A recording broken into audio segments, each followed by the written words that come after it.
Xmas here in Hollywood, where we're wrapping up 2024. This is our last show of this stupid year, and we are completely full of cookies. Oh, my God, there's so much sugar in this building and in my body right now. It's like the Great British Bake-Off here.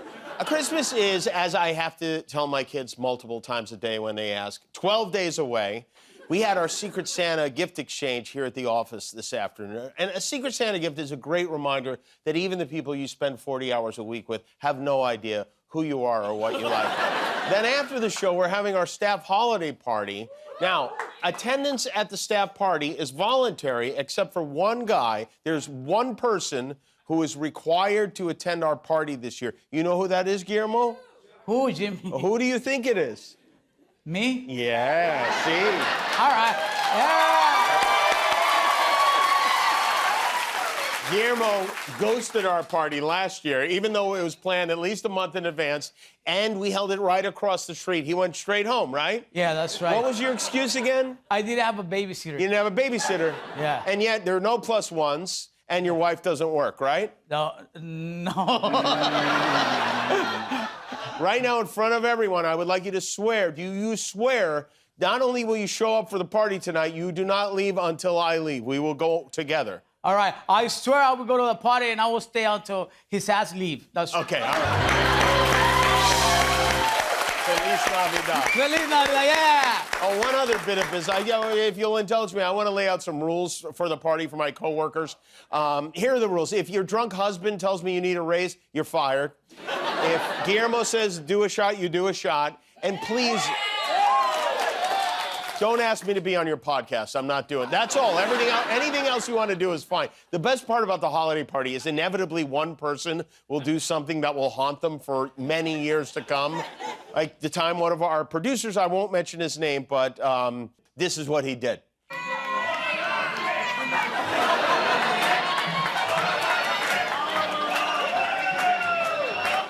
Yeah, that's Patrick. He got up on the bar, removed his shirt for all to behold. Who will that party person be tonight? Well, we'll find out. You know, I've been thinking, we know next year's going to be challenging. We're about to endure a lot of gaslighting, greed, lying, ignorance, possibly even the measles and the mumps. So let's fill this Christmas with generosity and goodness. Let's be nice to our friends. Let strangers get ahead of us in traffic. Maybe spend a little extra time with their kids. Give our spouses a back rub. Maybe have some snacks for the Amazon guy when he shows up. Let's deck those halls and lube up those chimneys because Santa's coming to town and he might not be coming back ever again. Okay?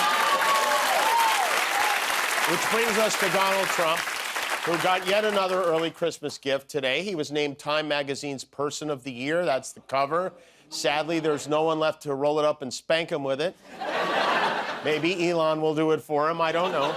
According to the Time website, the Person of the Year is bestowed upon a person, group, or concept that had the biggest impact for good or for ill, which that's him, all right. It was a no-brainer in every sense of the word. Over the years, you know, Trump has had many ups and downs when it comes to Time Magazine. In 2013, he wrote the Time Magazine list of the 100 most influential people is a joke and a stunt of a magazine that will, like Newsweek, soon be dead. And just took a look at Time Magazine, looks really flimsy, like a free handout at the parking lot. The sad end is coming, just like Newsweek. But in 2015, when they put him on the cover of Time Magazine, a great honor. And then they didn't make him Person of the Year that year. I told you Time Magazine would never pick me as Person of the Year, despite being the big favorite. They picked person who is ruining Germany. But then the next year, thank you to Time Magazine and Financial Times for naming me Person of the Year, a great honor. Sadly, the era of good feelings did not last. Time Magazine called to say I was probably going to be named Person of the Year like last year, but I would have to agree to an interview and a major photo shoot. I said probably is no good and took a pass. Thanks anyway. And then this was today when Trump celebrated his Person of the Yearhood at the New York Stock Exchange.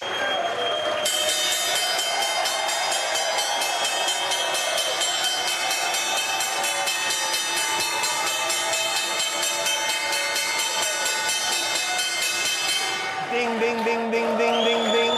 He jammed his little finger on that bell like it was the Diet Coke button in the Oval Office. That's how long my son would ring a bell. He's 7 years old.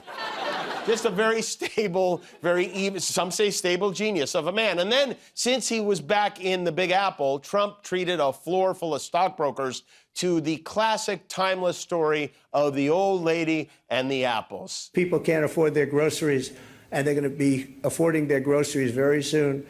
I tell the story about a woman who, an old woman, no money, went to a grocery store, had 3 apples.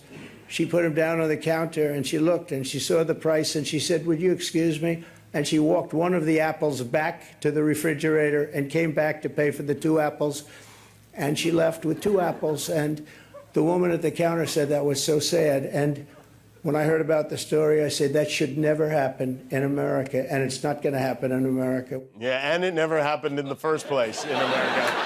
I will never get tired of hearing that story, and he will never get tired of telling that story. That is Donald Trump's free bird right now. Meanwhile, President Biden was in a gift-giving mood today. He commuted the sentences of almost 1,500 Americans serving time for nonviolent crimes. It is the biggest single act of clemency in modern American history. Before this, the biggest act of clemency was on election night on November 5th, when Joe Biden is, he's handing out pardons like they're Werther's Originals. He has no more malarkey to give right now.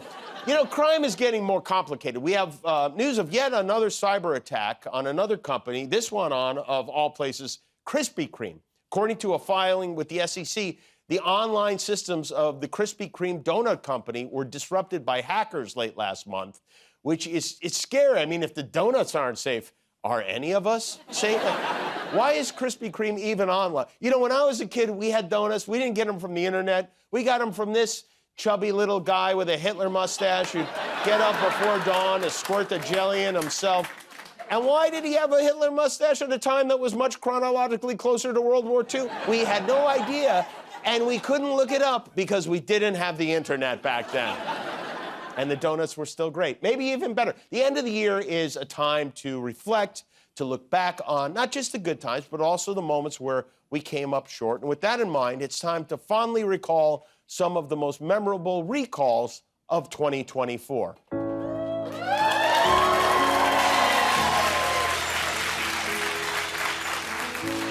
In February, Bissell called more than 140,000 vacuum cleaners because the vacuum's battery pack can overheat and burst into flames. In March, Trader Joe's recalled almost 62,000 pounds of steamed chicken soup dumplings that may have been contaminated with hard plastic from a permanent marker pen. Also in March, La Fiesta ground cinnamon was recalled for potential contamination with lead. Ay, caramba. See?